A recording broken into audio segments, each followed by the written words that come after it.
কাণ্ডটা কি তাহলে আর মেজদা? ওই বাড়িতে তোমাকে একাই থাকতে হবে, ওই একা থাকার জন্য এত নাটক করছো তুমি? বেশ, আমি আজই চেক পাঠিয়ে দিচ্ছি, কিন্তু বাড়ি আমি ছাড়বো না।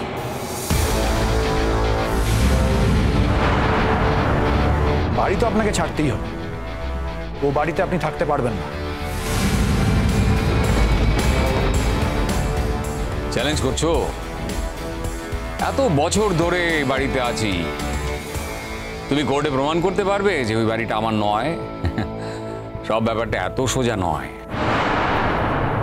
দেখুন, আমি তো সোজা আঙুলেই ঘিটা তুলতে চেয়েছিলাম, কিন্তু সোজা আঙুলে যখন উঠলো না, তখন আমাকে তো আঙুলটা বেঁকাতেই হবে, তাই না? আর এই আঙুল বেঁকানোর কাজে আমাকে এই বস্তির ভাই বোনেরা সাহায্য করবে।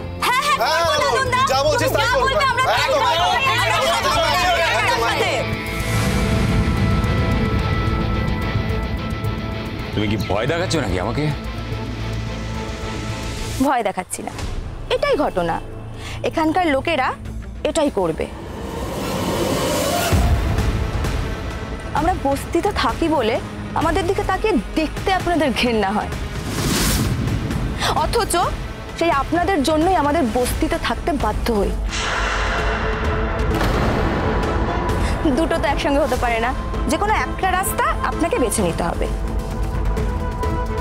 আর আপনার রাস্তাটা হলো ওই বাড়ি আপনাকে ছাড়তে হবে। টাকাটা আজকের মধ্যে লালনের কাছে পৌঁছে যেতে হবে, আর যদি তা না হয় তাহলে এখানকার সমস্ত লোকজন আজকেই আপনার বাড়ি ঘেরাও করবে।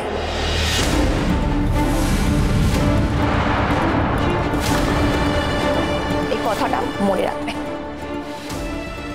ঠিক আছে, আধ ঘন্টার মধ্যে এলে টাকাটা পেয়ে যাবে। আমি চেক কেটে রাখছি, তুমি আধ ঘন্টার মধ্যে এসো লালন।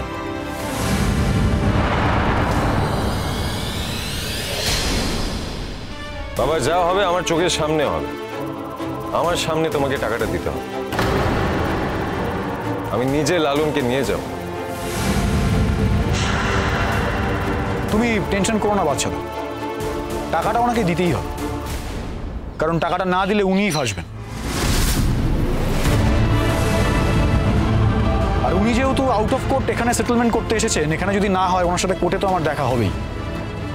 আর এখন তো প্রায়ই কমিশনার আঙ্কেল এখানে আসা যাওয়া করেন।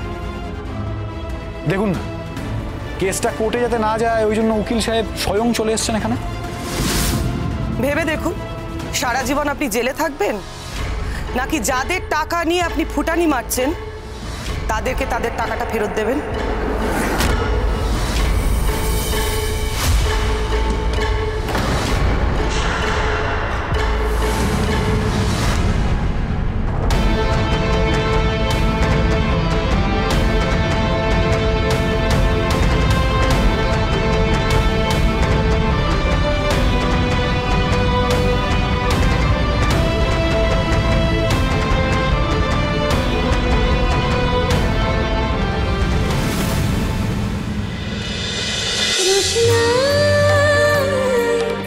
রোশনাই সোম থেকে রবি প্রতিদিন রাত 10টায় স্টার জলসায় ও জিও হটস্টারে।